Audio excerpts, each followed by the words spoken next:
ప్రేక్షకులందరికీ నమస్కారం అండి. దొంగలు దొరికారండి.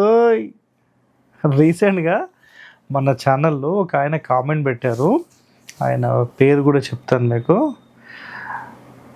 ఎంఎస్కే కుమార్ 15 ఐడితో ఉంటుంది. మీకు ఇది స్క్రీన్ షాట్ కూడా పెడతాను నేను, చూడండి. సో యాక్చువల్గా ఈయన పెట్టిన కామెంట్ అయితే చాలా అద్భుతము. నాకైతే చాలా సంతోషం అనిపించింది. కామెంట్ చదువుతాను, ఒకసారి చూడండి.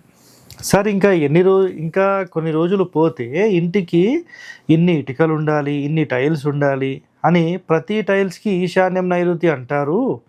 అయితే మనం ఈశాన్యం పెంపులు ప్రతి ఇంటికి 4 ఉండవని చెప్పాం. మెయిన్ ఇంటికి ఈశాన్యం ఒకటే, ప్రతి రూమ్కి ఈశాన్యం వైపు అనొచ్చు, దాని మించి ఏం లేదు. సరే, టైల్స్కి ఈశాన్యం నైరుతి అంటారు. ఒక స్వామి ఉన్నాడు, గుర్తుపెట్టుకోండి. ఒక స్వామి వేషంలో ఒక ఆయన ఉండి, సో ఆయన ఒక ప్లాన్ ఇచ్చారంట. ఒక పాత ప్లాన్, ఒక 4-5 years బ్యాక్ ప్లాన్ ఇచ్చారు. సో అదే ప్లాన్ ఏం చేశారంటే వాళ్ళు వాట్సాప్లో మళ్ళీ పంపించి రివ్యూ అడిగారు. సార్, ఈ ప్లాను మాకు వేరే వాళ్ళు ఇచ్చారు, సో మాకు మరి దీంట్లో కరెక్షన్స్ కావాలి, దీంట్లో ఏమైనా తప్పులు ఉంటే చెప్పండి అంటే 6 తప్పులు ఉన్నాయి, ఇది పెద్ద దోషము, మీరు మా నుండి ప్లాన్ తీసుకోండి, మీకు సరైన ప్లాన్ మేము ఇస్తాము అని చెప్పారంట. సరేనండి అని చెప్పి వాళ్ళ వాట్సాప్ నుంచి ఇదే ప్లాన్ ఆల్రెడీ డబ్బులు పే చేసి తీసుకున్నారంట వీళ్ళు. అర్థమైందా పాయింట్?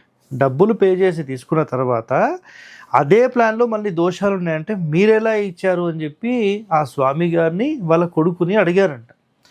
అడిగిన తర్వాత వాళ్ళు ఏం చేశారంటే మా నంబర్ బ్లాక్ చేసేసారు, ఇప్పుడు అది చెప్పడానికి మళ్ళీ 5,000 ఛార్జ్ చేశారంట, ఆ ఛార్జ్ కూడా బొక్క అని చెప్పి పెట్టాడు. So same comment screen shot మీకు ఆల్రెడీ ఇక్కడ నేను డిస్ప్లే పెడతాను, చూడండి. ఒరిజినల్ శాస్త్రం ప్రకారము మనం ఇంటి ప్లాన్ డిజైన్ చేయాలంటే ఒకటే గుర్తుపెట్టుకోండి, మనకు ఏన్షియంట్ బిల్డింగ్ ఆర్కిటెక్చర్ నేర్చుకున్న వ్యక్తులు మాత్రమే ప్రొఫెషనల్స్ అండి. ప్రతి ఒక్కరూ ప్రొఫెషనల్స్ కాదు. సాధారణ వాస్తు ప్రకారం అందరూ కూడా ప్లాన్ డిజైన్ చేస్తున్నారు, కానీ ఒక్కొక్క గోడ ఎక్కడ కట్టాలి, ఒక ఇంటికి సంబంధించిన గోల్డెన్ రేషియో ఎలా తీసుకోవాలి, వీటికి సంబంధించిన కండిషన్స్ చాలా ఉంటాయి. కాబట్టి ఒక సరైన వ్యక్తిని, ఒక ప్రామాణికత ఏదైతే ఉంటుందో అలాంటి ప్రామాణికంగా ఉన్న ప్లాన్స్ మీరు తీసుకొని ప్రశాంతంగా ఉండడానికి ప్రయత్నం చేయండి. సాధారణ ప్లాన్స్తో నష్టపోకండి. Okay, thank you.